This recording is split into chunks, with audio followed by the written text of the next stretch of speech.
Bonjour à tous et bienvenue sur la chaîne d'AutoPlus. Je suis ravi d'être avec vous aujourd'hui pour prendre le volant d'une des stars de notre marché automobile français. J'ai nommé le Dacia Duster. Mais ce n'est pas tout parce que nous sommes en présence de la version la plus plébiscitée par les acheteurs, à savoir une finition de journée avec le moteur hybride de 140 chevaux. Hormis la teinte de carrosserie gris schiste, le modèle est facturé 29 150 € hors option, soit sous la barre des 30 000 € pour un SUV. Mais qu'est-ce qu'il a à nous proposer? Eh bien, c'est ce que nous allons voir ensemble aujourd'hui.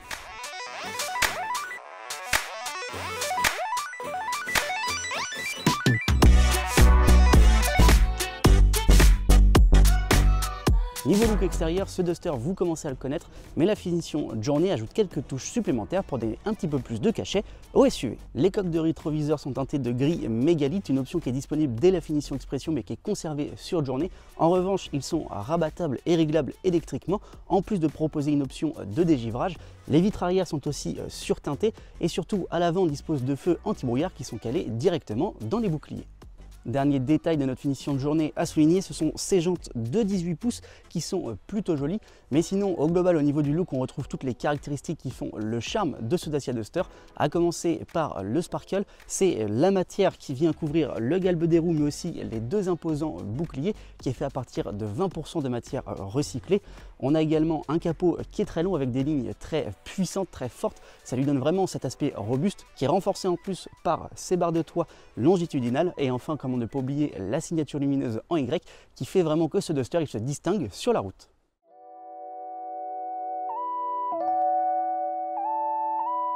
Alors une fois à bord de ce Duster en finition journée haut de gamme, on est quand même en présence de beaucoup de plastique dur, hein. Je pense que vous l'entendez. Néanmoins, c'est pas si étonnant que ça hein, pour un SUV qui est quand même proposé, je le rappelle, sous les 30 000 €. Et en plus, on a quelques touches de bleu sur les contreportes, mais aussi sur la planche de bord avec l'inscription Duster située en face du passager avant qui égaye un petit peu cet habitacle, hein, il n'est pas terne pour autant.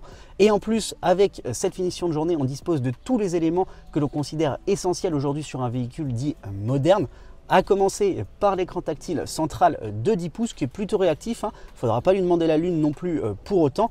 Il est compatible Apple CarPlay et Android Auto, il est associé à un système son de 6 haut-parleurs, mais surtout il est couplé à un compteur numérique qui est situé en face du conducteur et qui va remonter toutes les informations liées à la conduite. Ils sont reliés par un petit effet de style, hein. C'est cette petite barre verte que l'on voit en bas des écrans, mais bon ça c'est commun à tous les Dusters. La finition de journée nous offre aussi une climatisation automatique hein, avec un système de boutons qui est similaire à celui de pas mal de modèles du groupe Renault, de profiter d'un chargeur à induction qui est de série situé sur la console centrale et de disposer ou non d'un pack cold qui va permettre d'avoir le volant chauffant et des sièges un petit peu plus réglables. Il faudra rajouter 200 € en plus pour disposer des sièges chauffants et justement ces sièges ils sont avec une sellerie en tissu, encore une fois brodée de bleu et quelques surpiqûres blanches. C'est plutôt joli, on n'est pas encore une fois sur du cuir mais c'est quand même déjà correct.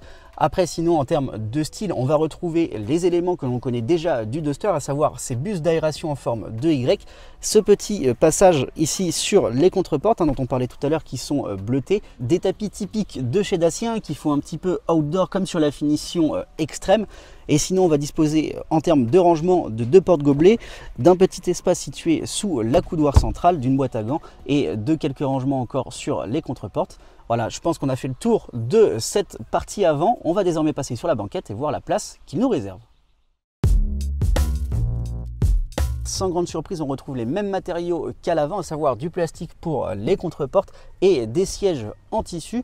En revanche, on perd un petit peu l'aspect bleuté que l'on évoquait tout à l'heure, mais on va gagner un système de fixation U-Clip qui est situé derrière la console centrale. Alors qu'est-ce que c'est que ce système de fixation? C'est tout simplement quelque chose qui a été breveté par Dacia qui permet de clipser de nombreux accessoires un peu partout dans l'habitacle et dans le coffre. Je pense notamment au support de téléphone qui est accroché juste à côté de l'écran tactile central sur la planche de bord. Mais revenons un petit peu sur les places arrière puisqu'on dispose également de deux chargeurs de type USB-C qui sont situés encore une fois derrière la console centrale. En revanche, on n'aura pas le droit à un accoudoir caché sur le siège du milieu pour poser tout simplement son coude ou avoir deux porte-gobelets supplémentaires. C'est un petit peu dommage mais c'est pas très grave. Au niveau de la place, finalement on est plutôt bien installé, hein. Il y a suffisamment d'espace au niveau de ma tête pour mon 1m80 et aussi au niveau des jambes, sachant que le siège conducteur est réglé pour ma position de conduite. Je pense que ce ne sera pas compliqué de voyager non plus à 3 personnes sur la banquette, hein. Il y a suffisamment d'espace au niveau des coudes. En revanche, et c'est un peu toujours le cas sur les modèles thermiques, le passager du milieu sera gêné par le tunnel de transmission.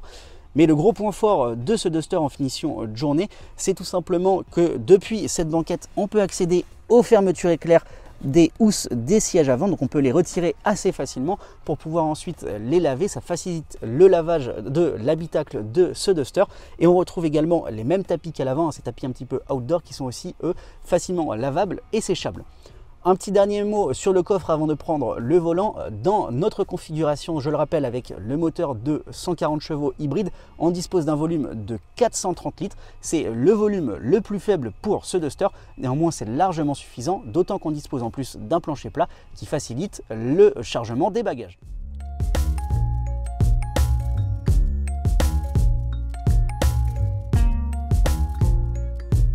De l'hybridation sous le capot de ce Dacia Duster, c'est une grande première au moment de ce lancement. Pour autant, le bloc, lui, il est bien connu au sein du groupe Renault puisqu'il équipait les Dacia Jogger, Renault Arcana et Renault Captur.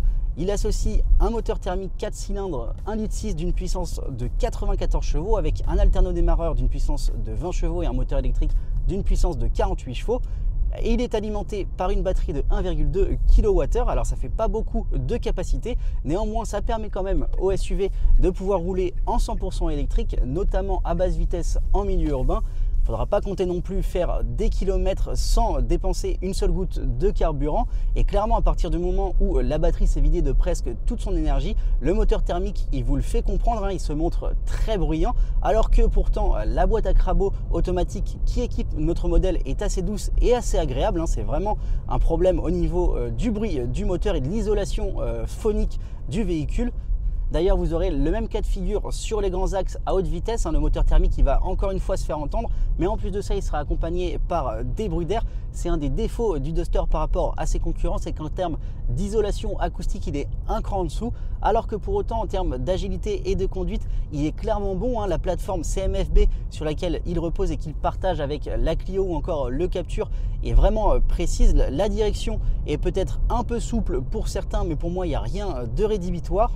Et en termes de confort, malgré les jantes de 18 pouces de notre finition Journey, les aspérités de la route et les Donan, ils sont plutôt bien gommés. Petit point négatif que je voulais évoquer aussi avec vous, c'est au niveau de la position de conduite, car même s'il faut l'avouer, on est plutôt bien installé avec un bon maintien et une position de conduite qui est surélevée typique d'un véhicule dit SUV.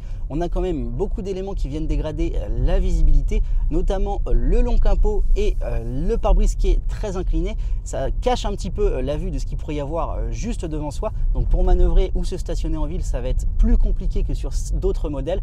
Idem au niveau de la visibilité à l'arrière où la petite lunette ne va pas aider, même si on dispose d'un gros rétroviseur. Et enfin, ces gros montants qui sont situés juste ici et derrière pour checker l'angle mort ne vont pas aider non plus.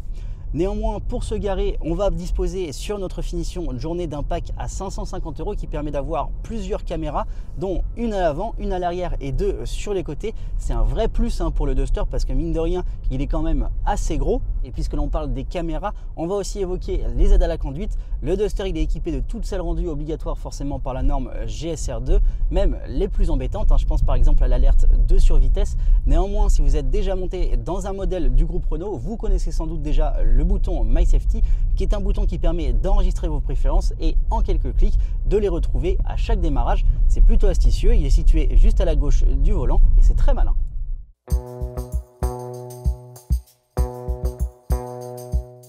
Pour conclure, oui, ce Dacia Duster est parmi les plus chers de la gamme, 29 150 € en comptant sa teinte gris schiste, mais même en rajoutant le pack avec les caméras à 550 €, vous restez sous la barre des 30 000 €. Et il propose tous les équipements essentiels que l'on veut d'une voiture aujourd'hui.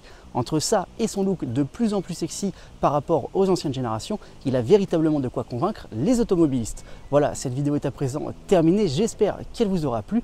Vous pourrez retrouver l'ensemble de nos essais sur notre chaîne et d'ici là, nous on se dit à très vite pour de futurs essais automobiles. Ciao!